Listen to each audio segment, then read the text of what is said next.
Quando você entra em um avião, senta na poltrona, fecha o cinto e sente aquele ar frio saindo pelas saídas acima da sua cabeça, parece só ar-condicionado, um sistema comum, parecido com o de um carro, só que maior. Mas essa impressão é completamente enganosa. O ar que você respira a 10 mil metros de altura é resultado de uma das engenharias mais absurdas da aviação moderna. Lá fora, o ar é rarefeito, congelante e praticamente impossível de respirar normalmente. Lá dentro, você está sentado, tomando café, vendo filme e reclamando que a cabine está fria demais.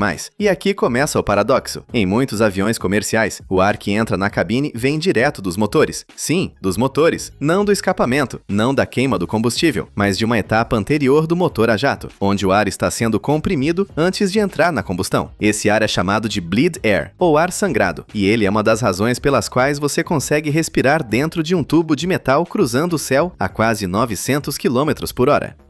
Para entender isso, precisamos lembrar que o motor a jato é basicamente uma máquina de comprimir ar. Ele puxa uma quantidade absurda de ar pela frente, comprime esse ar em vários estágios, mistura parte dele com combustível, queima essa mistura e joga gases para trás para gerar empuxo. Mas antes da combustão, parte desse ar já está extremamente comprimida e quente. Os engenheiros perceberam que esse ar comprimido poderia ser usado para pressurizar e climatizar a cabine. Isso parece genial e assustador ao mesmo tempo. Genial porque o avião já tem motores que comprimem ar naturalmente. Então, em vez de carregar um compressor gigante separado só para a cabine, muitos aviões usam uma pequena parte desse ar comprimido dos motores. Assustador porque, quando você ouve ar vindo do motor, o cérebro imagina fumaça, combustível e gases queimados. Só que não é isso. O ar da cabine é retirado antes da câmara de combustão. Ele ainda não passou pela queima. Ele é ar comprimido, quente e sob alta pressão.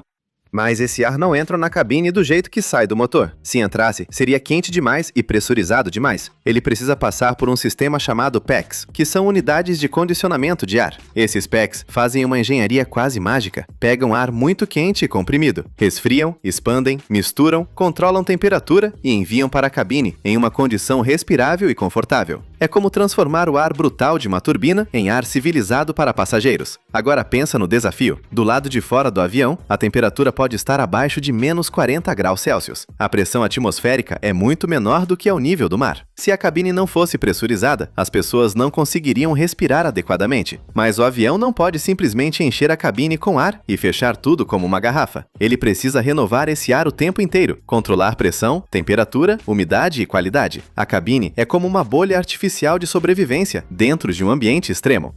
O sistema funciona mais ou menos assim. O ar comprimido sai dos motores, passa por válvulas de controle, vai para os PACs, é resfriado em trocadores de calor, passa por turbinas de expansão e depois é misturado com ar recirculado da cabine. Parte do ar que você respira é ar novo vindo de fora, tratado pelo sistema. Outra parte é ar da própria cabine, que passa por filtros, muitas vezes filtros de alta eficiência, e volta ao ambiente. Isso reduz desperdício energético e mantém a circulação constante. E aqui entra uma coisa que muita gente não sabe. A cabine de um avião não fica pressurizada como o nível do mar. Em muitos voos, ela é mantida como se você estivesse em uma altitude de aproximadamente 1.800 a 2.400 metros, dependendo da aeronave e do voo. Por isso, algumas pessoas sentem ouvido tapado, boca seca, leve cansaço ou desconforto. Você não está respirando exatamente como em casa. Você está respirando dentro de uma simulação de altitude criada por engenharia.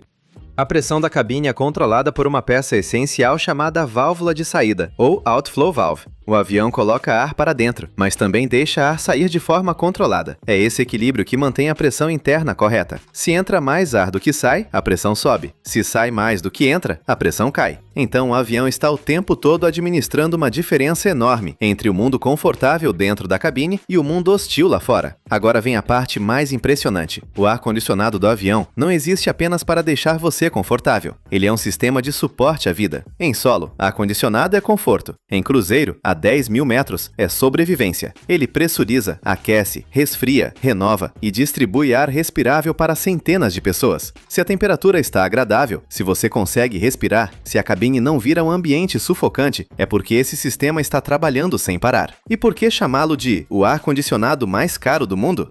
Porque ele não está lidando com uma sala comum. Ele está integrado ao motor, à pressurização, ao controle ambiental, à segurança e ao desempenho do avião. Ele precisa funcionar em altitude extrema, com redundância, sensores, válvulas, computadores, filtros, dutos, manutenção rigorosa e tolerância mínima a falhas. Não é um aparelho pendurado na parede, é uma infraestrutura invisível que transforma uma aeronave em um ambiente habitável. Mas existe uma polêmica real nesse sistema. Como o ar vem de regiões comprimidas do motor, há discussões sobre possíveis eventos de contaminação quando óleo ou fluidos entram indevidamente no fluxo de ar. Esses casos são chamados de fume events. Eles não fazem parte do funcionamento normal, mas mostram por que esse sistema é tão delicado. A aviação precisa monitorar, manter e projetar tudo com extremo cuidado, porque o ar que parece banal dentro da cabine vem de uma cadeia técnica complexa. Alguns aviões mais modernos mudaram essa lógica. O Boeing 787, por exemplo, ficou famoso por usar compressores elétricos para a pressurização da cabine, em vez de depender do bleed air dos motores, da mesma forma que muitos aviões anteriores. Isso mostra que a indústria está sempre tentando melhorar eficiência, conforto e controle. Mas em grande parte da aviação comercial, o ar sangrado dos motores ainda é uma solução clássica, robusta e amplamente usada. Agora olha como isso muda a forma de ver uma viagem de avião. Você não está apenas sentada em uma cabine com ar gelado. Você está dentro de uma máquina que rouba uma pequena parte do ar comprimido dos motores, domestica esse ar, ajusta sua temperatura, controla sua pressão, mistura com ar filtrado e distribui pela cabine. Tudo isso enquanto o avião atravessa uma camada da atmosfera, onde o corpo humano não deveria estar confortável. E talvez essa seja a parte mais curiosa. A aviação transforma ambientes impossíveis em rotina. A gente embarca, coloca fone, reclama do espaço para as pernas, pede água e esquece que do lado de fora da fuselagem existe um mundo frio, rarefeito e agressivo. A diferença entre uma viagem normal e um ambiente extremo é uma sequência de sistemas invisíveis funcionando perfeitamente. O ar que você respira no avião não é só ar, é pressão, temperatura, compressão, filtragem, expansão, válvulas, motores, sensores e engenharia. É uma atmosfera artificial criada dentro de uma cápsula metálica. Então, da próxima vez que você sentir aquele jato de ar saindo acima da poltrona, talvez não veja apenas um ventinho frio. Talvez perceba que aquilo é uma pequena amostra de uma engenharia gigantesca, transformando o ar impossível em ar respirável. Talvez a pergunta mais curiosa não seja por que o ar da cabine vem dos motores. A pergunta é, quantas coisas parecem normais dentro de um avião só porque a engenharia está escondendo o perigo lá fora?